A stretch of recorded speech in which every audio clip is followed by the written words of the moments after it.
enforcement has collected. They are in the process of preparing the appropriate arrest warrants for Don Stephen McDougal. At this time, we believe the appropriate arrest warrant is going to be for capital murder in the death of Audrii Cunningham. He is currently still in jail under an unrelated felony charge here.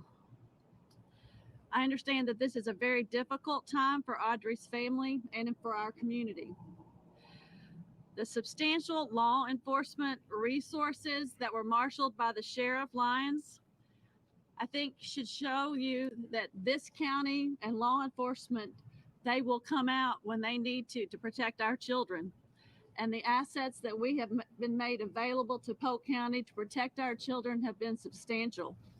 And at this point, as Sheriff Lyons said, he'll continue to collect the evidence and process that. The district attorney's office is going to stand right beside them and follow through. And we promise that you can assure that the district attorney's office will be just as dedicated to this case as every one of these law enforcement officers that are standing behind you to do what is right for Audrii and bring justice to our community. Thank you. At this time, if you've got some questions, we'll open it up to a few questions. Any indication of how Audrii was killed? I cannot speak to that.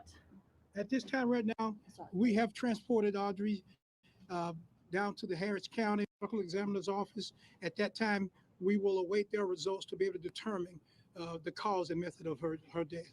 What evidence suggests? We believe that there is enough evidence, yes. Yes. Did Don Stephen McDougal lead you to that location on the river where you found her body? Did he tell you where to find her? That was evidence that we was collecting through the cell phone analysis, as well as through our videos that we were able to collect, and some of the information that we received from him, we were able to pinpoint and set. There were several points of interest that was turned over to us, so that we were able to develop. And thank goodness, and by the grace of God, one of those places of interest we were able to locate. As I understand it, what evidence links McDougal to the murder? Evidence and right now, folks, when we start talking about how we linking evidence to McDougal and linking evidence to this case, we want to be very careful on how we do that. I would feel safe to say this is that there is substantial evidence through the evidence that we've gathered, and some of that evidence was even gathered by the wonderful witnesses and wonderful folks out there in the social media who sent us videos, who sent us pictures. Some of that, even that evidence helped us to be able to come up with these locations, as well as the evidence from cell phones and as videos to pinpoint these locations. Can you tell us the condition of the 11-year-old's body and if she was dressed? At this point right now, until we get all our information back from the medical examiner's office, we don't want to release any information concerning Audrii and condition of her body. Sheriff, what directed you to that portion of I-59 and the Trinity? What directed you to that area of I-59 and the Trinity River? That area is one of the first areas of our concern points of interest when we started our search on Friday, or midday Friday. And again, that's going to be developed from some of the evidence. And then, yes, there was some points where he did give information, because there were several places that he said that he had went.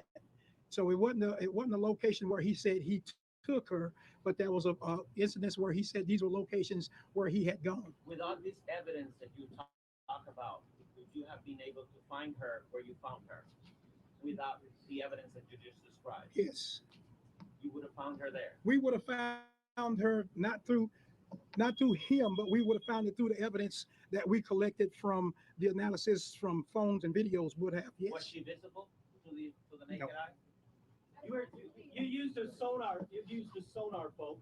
Texas Equisearch was out with their sonar boat, scanning the bottom of the river for her body.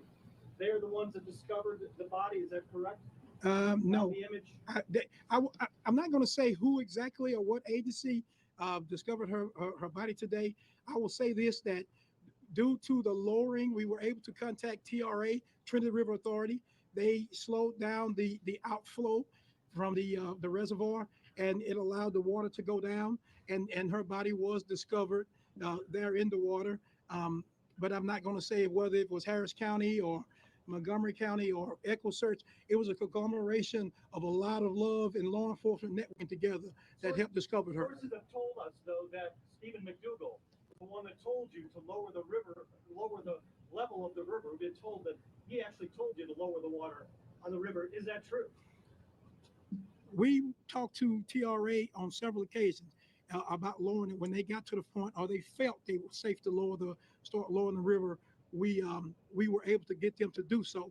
Whether or not Mr. McDougal gave us information on lowering the river or not to be able to locate her, that's information that we do not want to release at this time. One more question. One more question. Is there any evidence that location, McDougal told you guys that was one of the locations where He did advise that was one of the locations that he had gone. Not that he was saying that she was there or any other location, but we know that he went there as well.